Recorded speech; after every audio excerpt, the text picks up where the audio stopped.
Hey, welcome to Acarita Yamim, the Latter Days. Today we're going to do another episode in our Paul problem series.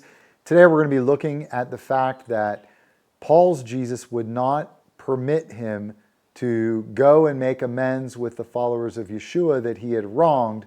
And we're going to compare that with what we know Yeshua taught. So let's begin. Let's jump first into the words of Yeshua. Let's look at Matthew 5. Once again, we're back in Matthew 5. And let's look at verses 23 and 24. So Matthew 5, verses 23 and 24.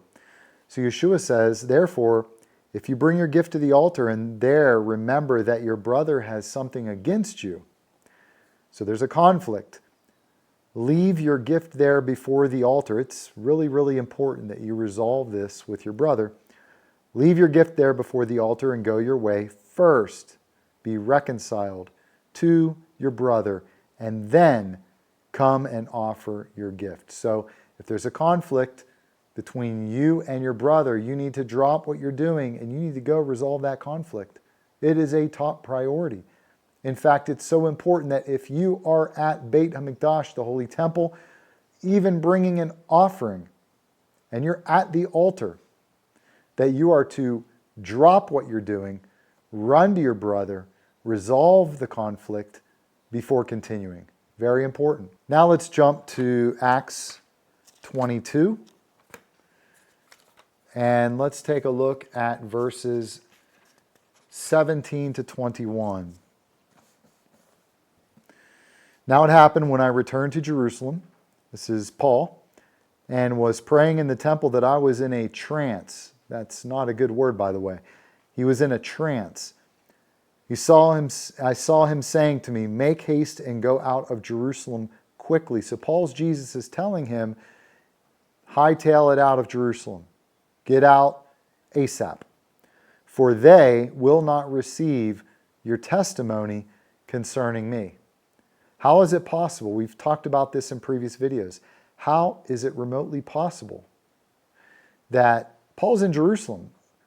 Why wouldn't Paul's Jesus just go to the 12 and get him caught up to speed? "Hey guys, want to make an intro, want to introduce you to Paul. Yeah, I know he was playing for the other side, but we drafted him. He's on our team now." Why wouldn't Paul's Jesus have done that? And furthermore, why would the 12 who knew Yeshua on an intimate level, they sat around the fireside together, the campfire together. They were eating fish, they were eating bread, they were spending all day long every day together. They were with him from the beginning, from his baptism to his death. They were his closest. Why would they not believe Paul's testimony that he met Messiah? For starters, they know Matthew 24. They know that before the Master left, he warned them just as he warned us. "Do not be deceived. If anyone comes to you, before I come back on the clouds with the sign of the Son of Man, if anybody comes along and says, they saw me, they met me in the wilderness, in the private quarters," what does Yeshua say? Don't believe it. Do not believe it. In other words, if somebody comes along with Paul's testimony, do not believe it. It's very, very simple. Yet today we have completely ignored the words of Yeshua, which were given to us as a safety mechanism. His words are meant to keep us safe. Let's continue. Verse 19.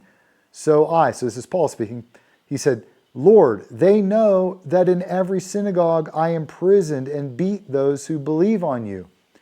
And when the blood of your martyr Stephen was shed, I also was standing by, consenting to his death, and guarding the clothes of those who were killing him." So he's saying, I did some bad stuff to these guys. I need to go back. I need to see them.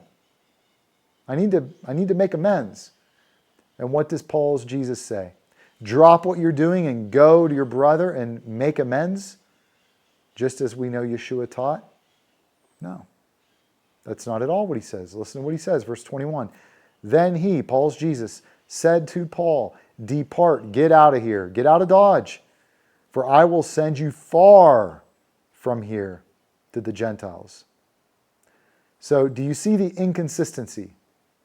Once again, we see that the Jesus that Paul claims to have experienced, the Jesus that Paul knew, the Jesus that Paul was tutored by, that taught him the doctrine that he teaches, he has a completely different nature than Yeshua of Nazareth.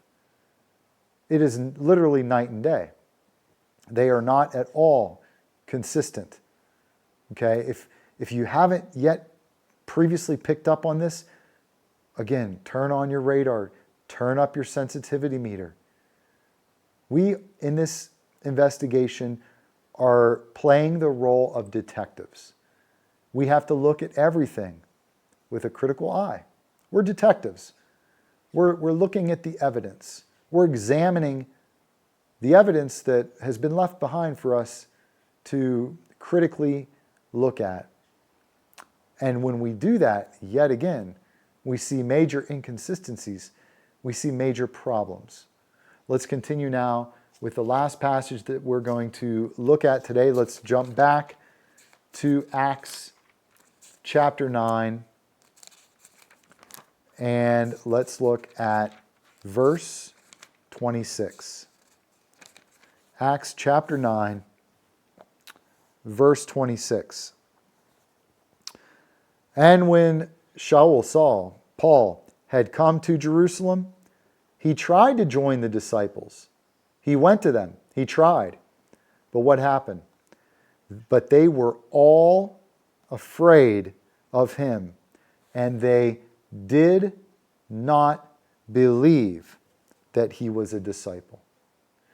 They were all afraid of him. Why were they afraid of him? It says they did not believe that he was legit. The 12 did not believe that Paul was legitimate. Yet there are so many people today that say, how could you possibly doubt the testimony of Paul of Tarsus? The 12 that knew Yeshua on the closest level, they did not believe that Paul was legitimate. This is a major, major red flag. Huge. This is huge. And again, why wouldn't Paul's Jesus simply go to the 12 and make the introduction? He was there in Jerusalem. They were probably 3 blocks over. Why wouldn't he just say, hey, Paul, let's skip on over to the 12. We'll spend the afternoon. I'll make the introduction. Everything's going to be good. Don't you worry. Why did he have to send him far away? He was in town already. Why didn't he just make the introduction? Why did he refuse to make a personal introduction? Because he knows that he doesn't know the 12. The 12 are not going to, they don't know him either. They're not going to believe him. Paul's Jesus is not Yeshua. They are different. So I hope that you see that this is another very, very major problem. When we use logic and we look at the evidence that has been left behind for us with a critical eye, we see that things don't line up, do they? They just don't line up. And last but not least, remember, once again, if anyone comes to you and says, how could you possibly doubt? How could you possibly question the Apostle Paul? How could you call into question his testimony? Remember 2 things. 1, the apostles themselves did not believe it. They didn't believe him. And secondly, we know that Yeshua is pleased in this exercise. This is our duty.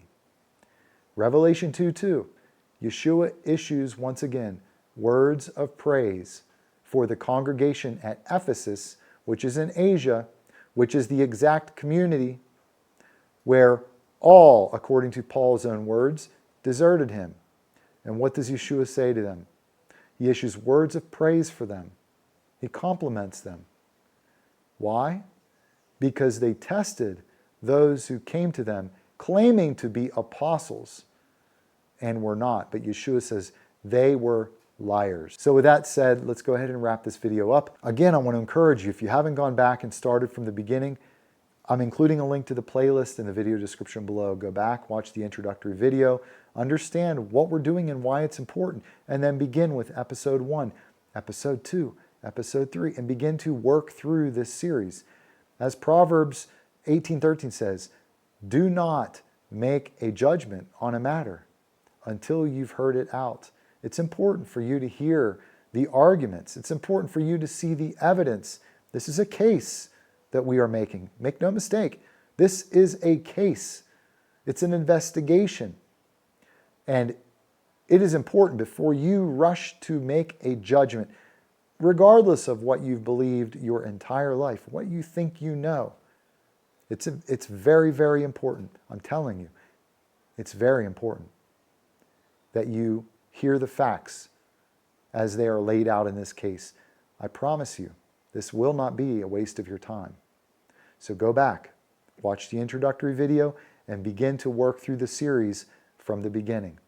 With all that said, continue to seek Him in these latter days while He can still be found. Until next time, Shalom.